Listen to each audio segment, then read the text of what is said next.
Вот, слава Богу, за сирийских турецких абхазцев, которые больше сохранили самосознание абхазское, чем да. Вот, в отличие от в своем выступлении депутат сказал так: да, говорит, они, говорит, не станут абхазцами, но мы это делаем для того, чтобы их детям было сказать. Слушай, если это их детям, тогда давайте разрешим их детей начнем. Да, да, возможно, повторить. В отличие от турецких абхазов, от сирийских абхазов уже минимум 20 лет галицкие их дети имеют возможность абхазские добровольцы. 120 миллионов из 200 миллионов, из 180 миллионов бюджета забирало отдел образования. Помните, 120, почти 70% приходило отдел образования. Мы там учителей держим,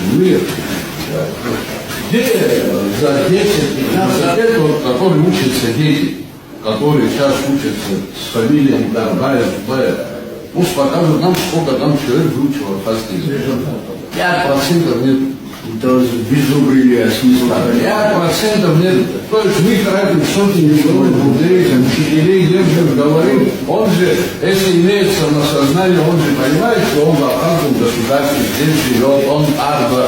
Он, чтобы если он сын будет хорошо, он не смог выучить, но ребенок, который в школу пошел, если он будет абхазский язык, если у него такая возможность, у сирийских абхазов такого нет, у турецких абхазов почти нет, там какие-то курсы есть, охвата такого нет, а мы в каждой школе сотни миллионов.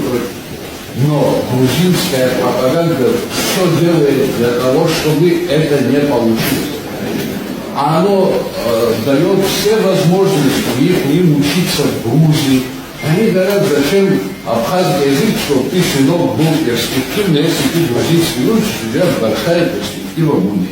Английский знают, английский выучили лучше, больше знают английский язык выпускник гарских школ, чем абхазский язык. Нету вот этого самосознания губалыра, а губалыра все ханды стоит. Они поступили это долго, а поступили, они было круто, себя считают, убрать его автоголов, убрать еще дикий лоб, убрать еще хумер фиголов. Это да. Потому что вот не то, что он будет показывать паспорт Абхаз, что вот абхазы поддерживают политику Грузии. Да. Тогда это еще не плюс. Да. Мы делаем что? Хуже делаем. Себе во вред. Да. Ну что будет Можно пару слов сказать? Там же вот этот, как его Богу, или как его, который сидит все время в этом ТикТоке. Он приехал еще один абхаз, приехал еще один абхаз. Ну, как его Богу, он же делает, что он же работает на них, на массовую. Когда простой грузин смотрит то, что вот абхазцы в таком количестве приезжают в Грузию, а они выбирают политическое убежище, выбирают Грузию как страны проживания. А когда такие будут, вот они десятками туда поедут, 20-30 человек, они скажут: вот. А морально-нравственные ориентиры теряются, люди получают, понимаешь, шок. Думаю, как что там.